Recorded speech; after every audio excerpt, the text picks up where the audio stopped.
What is up, everybody? This is Adam with PCP Media. I want to thank you for tuning in. If this is your first time here, we talk a lot about guns, gear, gadgets, and freedom. So go ahead and hit that subscribe button so you never miss a thing. Now, you clicked on this video because you're saying, I want to buy night vision. What's next? Lately, I have heard a ton of people saying they want night vision. Now, it seemed earlier this year everyone was buying plate carriers, and now so everyone's got their plate carriers, so they're moving on to night vision. Very interesting times indeed.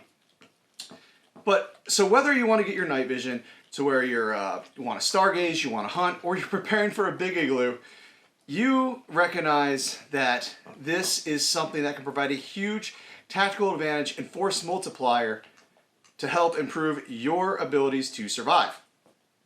That's why you click this video, right? So, but before you go and spend a whole bunch of money on something very, very expensive, you need to know the basics. So stick with me, and after this video, you will know everything you need to do to start getting your nods. But first, I want you to head over to Warfighter Tactical, where from there, you can buy ammunition that's in stock. And if you use code PCPmedia, you are going to get a 7% discount. So that's warfightertactical.us. I can't put the link down below, but if you go to warfightertactical.us, you're going to find ammunition 9mm, 5.56 in stock, and at, well, reasonable 2020 going into 2021 prices. All right.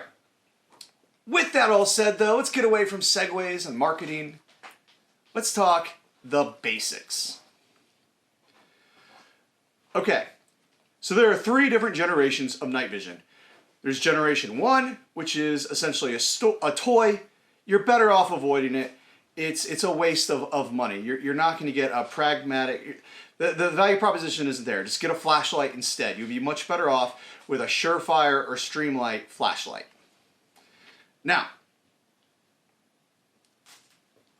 I don't recommend digital night vision, which is maybe something you also think of next, and I'll get into that later. I don't recommend digital night vision, so just stick with me. We will circle back to that why. Generation 2 is the first generation of night vision that I would recommend, and generally, in many circumstances, it can perform almost as good as Generation 3 night vision. Some circumstances better than the first generation of Gen 3 night vision. But there are reasons, there are drawbacks to that, and we'll get to that as well. So just know that Generation 3 is amazing. Both Generation 2 and Generation 3 have coexisted for a long time, and both have made a lot of improvements. But there are some differences that you should be aware of. Now, Generation 2 tubes generally lack automation and gain controls. Further, they will need more ambient light or an infrared light source to maximize their performance. That's not a deal breaker. But it should be noted that Gen 2 generation night vision also only lasts for about 5,000 hours of use, where a Generation 3, you'll get about 10,000 operational hours of use.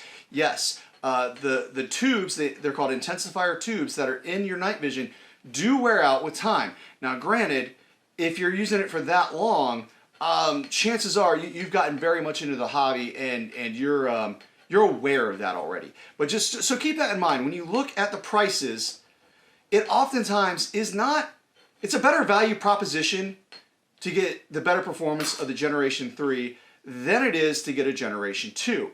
If the price is there, like if you find a brand new Generation 2 night vision optic for less than $1,000 versus a $3,000 Generation 3, well then you can start to really weigh your pros and cons of where your budget is, because once again, Gen 2 performance is a lot better than you might think. Now, you're going to get probably about similar performance within about 200 meters of Gen 2 and 3, while Gen 3 is going to provide you clear, crisp performance beyond that, generally to about 300, maybe even 400. So that is a good help. Now you heard me talk about autogation and gain. So let's talk about autogation real quick. Autogation means it's an autogated power supply. It functions by very rapidly turning on and off the operating voltage. And so what that does is it reduces the extra strain of high illumination on the intensifier too. So what does this mean for you? Because that is a bunch of just techno babble, right? Basically, the image quality is improved during your day-night transition and under dynamic lighting that you'll find in urban environments. Hi, River. Good girl. Now, without an autogated power supply, night vision can be damaged if exposed to too much light. So if you try to op check it during the day to make sure that it's working, you could damage your tube. And if this is something you've paid a few $1,000s for, well, and the intensifier tube is the most expensive component, that's not going to be a good day for you. So that is something to consider. Autogation is better if you can afford it. So keep that in mind. Now the gain, that is the brightness and the number of times the intensifier tube amplifies the light. Okay, so basically the way night vision works is the ambient light comes into the tube and then you can amplify it. So the gain, you have a little turning knob and you can basically allow less or more light in depending on your needs. And so basically it's gonna generally give you more light, and a lot of it will be user preference, especially like say in an urban environment, but you may need to crank that gain in an environment, say you're out in the middle of the woods and it is pitch black. Okay, so then you would need more gain, and then you would also introduce IR lighting, which once again we will cover. Now, so Gen 3, let's go a little bit more in depth on that. So Generation 3 night vision represents the highest quality night vision optics on the market as far as night vision goes. There is no such thing as a Generation 4, and anytime a business tries to call their optic Generation 4, it's marketing hype, and I would say they're probably a little bit shady. So while Gen 2 might have autogated power supplies and might have gain, those are, you may be able to find them on them. Sometimes you will, sometimes you won't. Just depends on the optic, and I'm going to show you a couple of different optics today. But generally, Generation 3 will go ahead and have autogation and gain options built in to the unit that you have. So generally, if you can afford say a Generation 3 PVS 14, you're going to have a great optic that was originally developed in the 90s, but still represents the gold standard that is used by military and police forces around the world.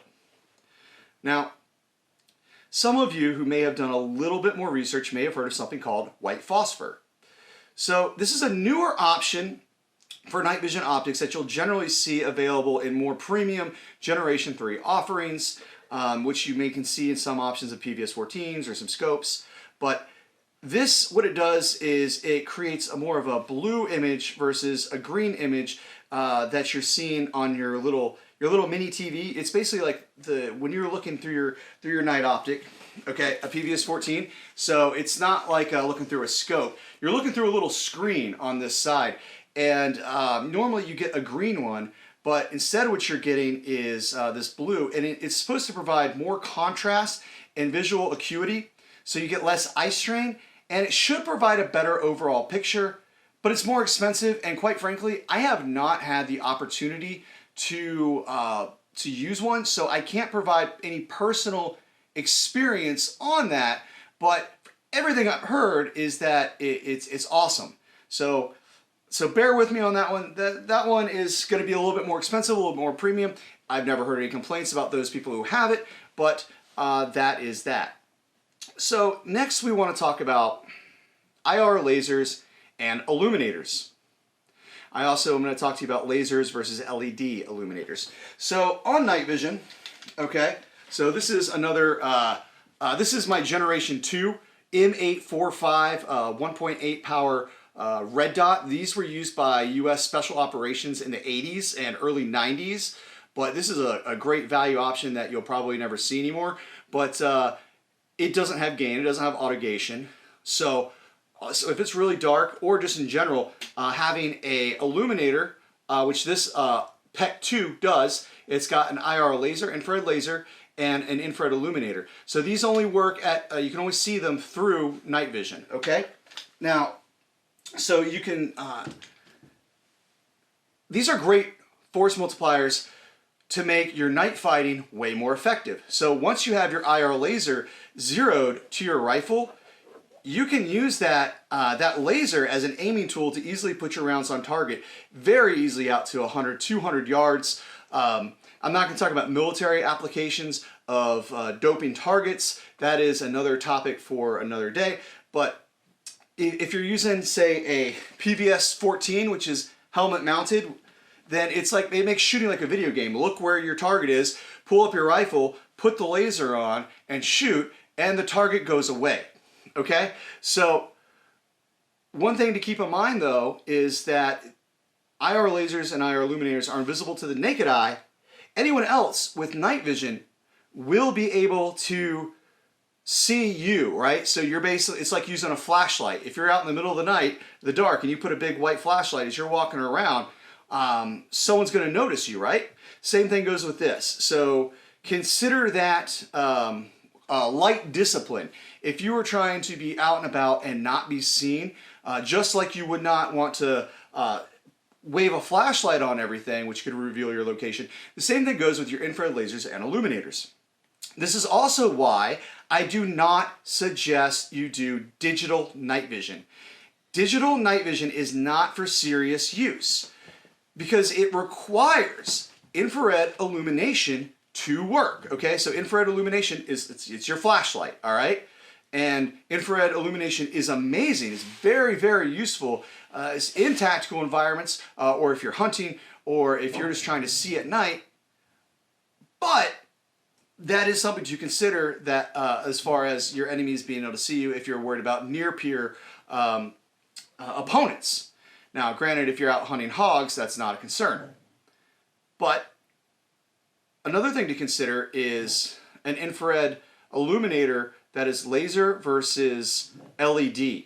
So a laser illuminator is a preferable source over an LED because LED illuminators do emit a small visible glow. However, LED illuminators are cheap and laser illuminators are more challenging to get that work well in the civilian world because the class 3 lasers are all that's supposed to be technically sold to civilians. It's not illegal to have, but it's kind of just a weird territory to be in, and laser IR illuminators tend to not be as well. Newer devices such as the MAL have done some very, very creative work, but you're also paying almost $3,000 for an IR illuminator laser combo at that point.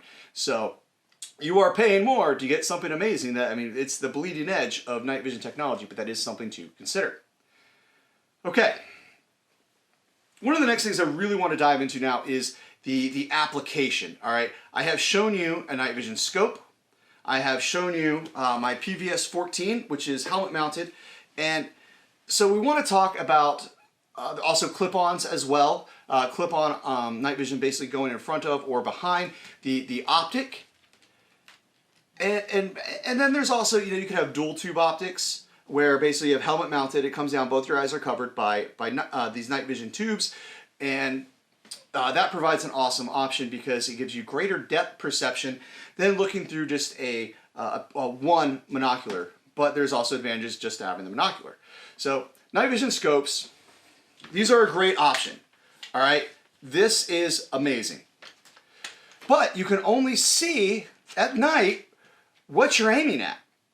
Now, and we all know that we only want to, we don't want to aim at anything we don't intend to destroy, okay? So, whereas with a PVS 14 mounted to my Kevlar, okay, I can actually just look around wherever I need to, and I'm not aiming a rifle at anything. Now, you can also then have your IR laser doped in on whatever weapon, say like this one. Okay, I have my IR laser doped in, and I don't have to look through my my EOTech or or whatever site that you're running to just pop up my weapon, push the button, and now I have a laser on my target that I have looked at, and I can take care of the target. So another thing to consider is the zeroing process of getting your IR laser and your optic coordinated together. So you could use your PVS-14 as a clip-on sight or another night vision optic as a clip-on, and you'll generally find that there is POA shift, point of impact shift, but it's generally not much. Or if you're me, you're wearing your helmet and you're kind of leaning over with your PVS-14 looking through your red dot, and you're trying to do your adjustments of left and up and down on that to get that zeroed, and then I don't use it. I generally don't care for clip-ons. I generally use my PVS-14 to clip it on to get the laser and the optic synchronized, but that is about it. You are a pain in the butt. River really wants to be on camera today. I love you too. Okay, get down, get down. All right, so those are different ways you can apply that. Now, one important reminder is, once again, light discipline. I'm saying this again because it's so important. If you're moving around at night and you don't want to be seen and you don't want to walk around with a bright flashlight, you want to use the same thing, same concept with IR lasers and illuminators. Only use them as you need, either by pressure pad that's plugged into your IR laser illuminator, or by pushing the button that is actually on the unit itself. People go back and forth between what people say what they like. There's lots of arguments. I go personally back and forth and have confliction against which way I'm set up. For instance, I have a pressure pad on this one, but on my my LMT right here, I don't have a pressure pad. I just push the button. Okay, not a big deal. Now, bonus round. Daily double maybe? I don't know. All right, so now I want to talk to you a little bit about thermal. Night vision and thermal. Okay, let's do this. So one of the many things I learned while researching about thermal in this video was that in the 90s, the military thought thermal was going to be the future. We're all going to have predator vision, and night vision wasn't going to stay around. Enter the Gulf War and then the global war on terrorism. This changed everything and led to a maturation of night vision. Thermal and night vision are not the same thing. Night vision works by amplifying ambient light to produce an image. Thermal is a completely different animal. Thermal works by producing an image by detecting the minute differences in heat, okay? You already probably gather that by thermal. It does not require any light, and it cannot be damaged by light. They do not work with infrared lasers or illuminators. They are really good for detecting targets, but you won't necessarily be able to make out the fine details of what your target is. I mean, you'll be able to go, oh, well, that's a pig. Oh, well, that's a horse. Oh, that is whatever type of animal, or that's a person, but you're not going to be able to necessarily make out their facial details. Whereas with night vision, you will generally be able to see what your friends look like, especially once you have put your focus in for either what range that you're in. You're constantly going to be adjusting your little diopter in the back, just like you would with a scope to get the vision that matches where you are. Like if I'm in an urban environment or in a building versus if I'm outside in the woods, I'm going to adjust the range. That's Archie. so that my focus is determined for the range that I'm working at. So thermal is really good for detecting targets, whereas you can get positive identification with your night vision. Now, this is a concern in military operations where you're working with near peer enemies, and you do not want to shoot your friends, but that's less of a concern for say a hunting application. Now, one of the things to think about is the lens size, pixel count, and frame rates when it comes to thermal, because these are essentially digital optics. This is the Reaper. I have a video review on that. Maybe I'll put it in the cards somewhere so that you can go watch that video if you feel so inclined. But generally, I'm just going to, I can save you a few minutes of a review. This thing is awesome. It's got a 35 millimeter lens with a 640 by 480 pixels per inch with a 60 hertz frame rate. And generally, this is on the, that's on the high end. But you can go with half that of a, what is that, 30 hertz and 320 by 240. It's still decent. It's usually less expensive. It's just a little bit maybe blurrier. But if you're going to be dropping that much money, maybe it wouldn't be bad to consider going all in and getting the 60 hertz. So if you see something that says it's thermal but it's 9 hertz, stay away unless you are only buying a cheap thermal optic because you need it because you're an electrician or something, you're trying to find a heat source in a building, which is a very different application, a very different animal from what we are talking about, which is a more practical and tactical use. Okay? One more thing I want to discuss is fusion. This is a newer technology. My dog is running in circles trying to catch her tail right now. Fusion is a newer technology that meshes both thermal and night vision together. And this is available for civilians to buy. For instance, if you buy the E-Cody, it costs $8,000 frickin' dollars to attach to your PVS-14, which is already going to cost you about $3,000. It also looks like an awkward hot mess from what I've seen, and for that reason, I would say avoid it until you can get awesome integrated scopes that will be probably coming on the market in the next, 5-10 years or so, unless you are really, really looking to burn holes in your wallet. You have more money than you know what to do with, and current ammo prices just aren't helping you get rid of your money fast enough. All right. Wow, we have covered a ton, right? So once again, if we're to ask, because I know you're going to, what setup would I recommend you start with? I would say start with a PVS-14 and helmet mounted. Now obviously this is a very expensive setup because I've got the OpsCore Fast SF. I've got, I'm actually just using an old school Rhino mount that is issued to the Army and Marines and J-arm to attach my PVS-14. I do have some comms, some Contact 3s. So this is a very expensive setup, but you can get cheaper helmets. There are things called bump helmets, which do not provide ballistic protection, but are lightweight and are very usable. You could consider one of those to save some money. There's also things called skull crushers, which are just not even helmets. They're just things that kind of strap to your head and lets you mount your night vision in that way. So if you're trying to get into night vision and you're spending most of your money on the optic and it may take you a while, consider the skull crusher or the nightcap that TNVC has. TNVC, you guys should give me money for this, seriously. There's other general options like that to get you started, or you can just try to hold it handheld at first. The next thing we should really recommend is, so you've got your helmet, you've got your night vision, or you're saying, you know what, I don't want to buy a helmet. Maybe that's when you just buy the scope.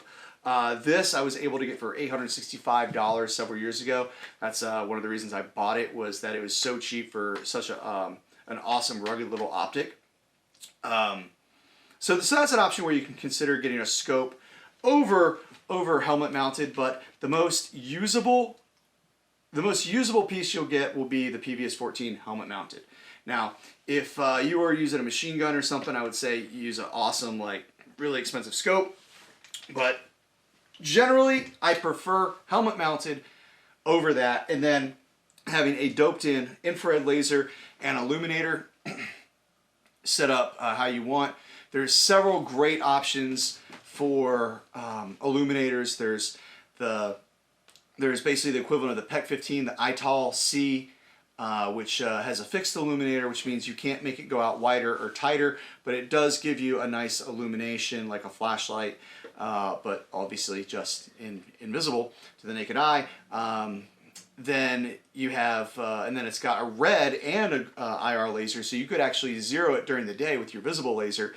And because the IR laser is slaved to the red laser, you will be right on target and ready to go. So that can be easy, but that's about a $1,300 laser.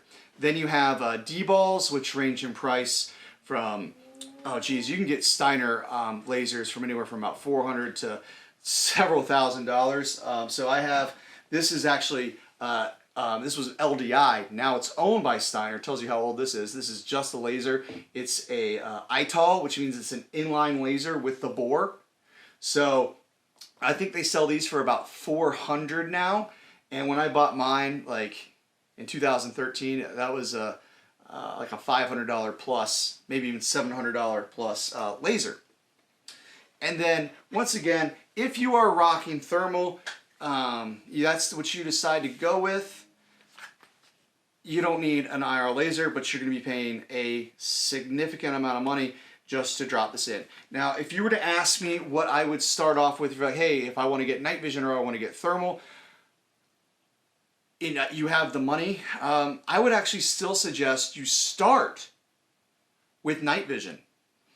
Get a good PVS-14 helmet and laser setup. I really think that is the best way to get started. It gives you a very robust force multiplier that is very, very usable for a multitude of applications. Whereas thermal, you can get thermal helmet mounted options, but I really think that you would be much better served starting off with a PVS-14, and Generation 3 is obviously the way to go. River, get down. So with all those things considered though, I have thrown a lot of information at you. I want to thank you so much for watching. If you made it all the way through, you're a champ. Almost a 30-minute video here. And now I'm going to ask you for one more thing. If you like this video, please hit that thumbs up. If this is your first time watching something from me, please subscribe. Please consider also going to Patreon and supporting me over there, or go to my Teespring store, which I do have the link down below as well, and consider buying some swag to support the channel. Thank you guys so much. Deuces!